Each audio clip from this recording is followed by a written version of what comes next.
Fala rapaziada, belezinha? Chamo de volta para mais uma aula de Química, continuando, na verdade, finalizando a nossa playlist de estequiometria e hoje abordando um tópico muito importante que é pureza de um reagente, tá certo?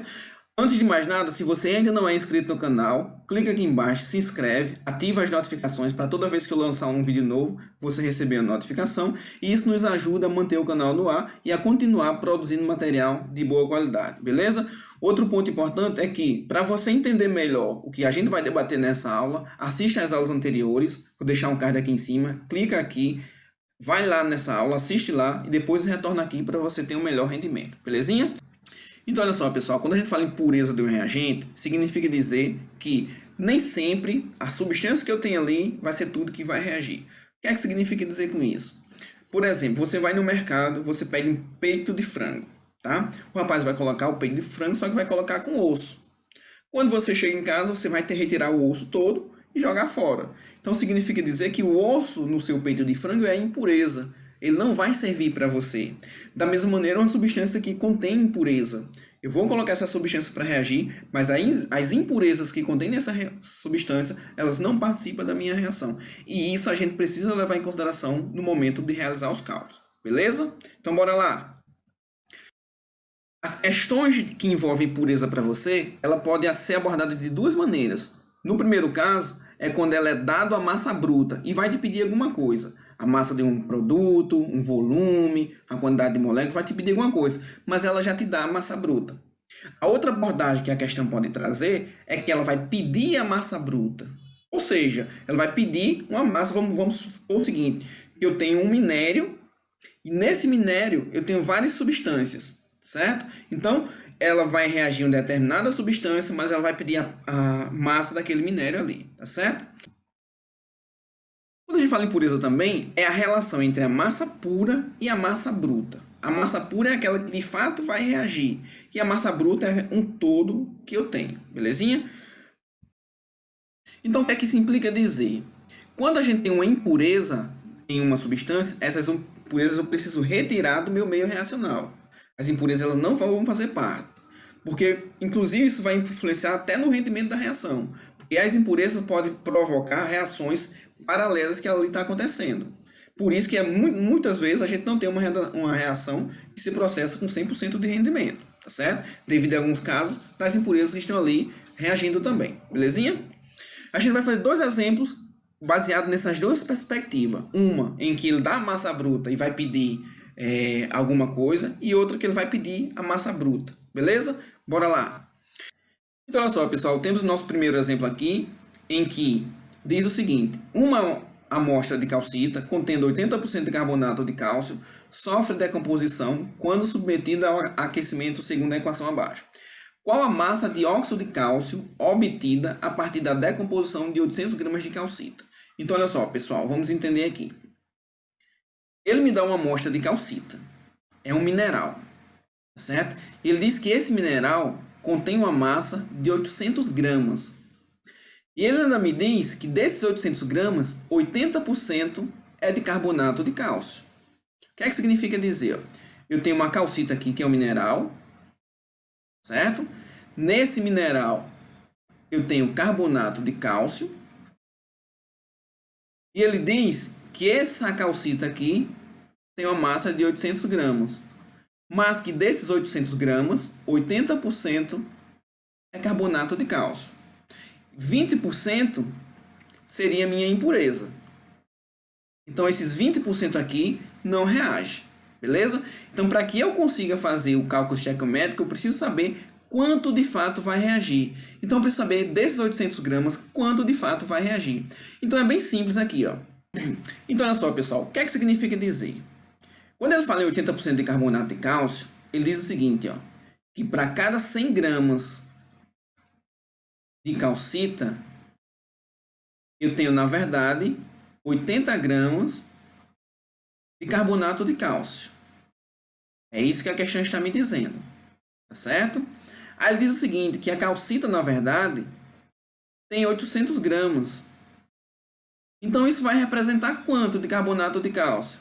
X. Beleza? Então, X vai ser o seguinte, ó. X vai ser igual a 800 vezes 80 dividido por 100, certo? Eliminando aqui, ó. Então, eu vou ter, na verdade, 640 gramas de carbonato de cálcio. Então, olha só. Eu tenho 800 gramas de calcita, só que desses 800 gramas de calcita, 80% é carbonato de cálcio. Quanto representa esse 80%? 640 gramas. É o que de fato vai reagir. Agora, nós conseguimos montar a nossa regra de 3. Então, olha só. A equação já está devidamente balanceada. Tá? Então, ó. A massa, como nós temos massa de calcita, como nós temos massa de carbonato de cálcio, ele está pedindo a massa de carbonato de cálcio, está dando a massa de calcita, nós temos uma relação massa-massa. Então, ó, 100 gramas de carbonato de cálcio produz exatamente 56 gramas de óxido de cálcio. E onde é que eu tirei isso? Aqui, ó, dos meus dados. Estou montando a minha primeira linha da regra de 3 e os dados estou extraindo da equação, certo? 100 gramas de carbonato de cálcio produz exatamente 56 gramas de óxido de cálcio. Se eu tenho 640 gramas reagindo, eu vou obter quanto? X. Fazendo aqui para X, ó, X vai ser igual a 56 vezes 640, tudo isso dividido por 100. Isso aqui vai dar exatamente 358 gramas de óxido de cálcio. Beleza? Então, esse é o nosso primeiro caso de pureza, em que ele deu a pureza da substância e pediu alguma coisa, que foi aquilo que eu havia falado anteriormente. Tranquilo? Sem mistério nenhum, sem estresse essa questão, bem simplesinha, tá? Pureza vai ser sempre isso. Qual a dificuldade de uma questão de pureza? É quando ele te der algo que não esteja na mesma unidade, como, por exemplo, te pedir um volume na CNTP, te pedir uma quantidade de moléculas. Mas aí não tem mistério, você só vai fazer a conversão, beleza? Vamos para o segundo caso?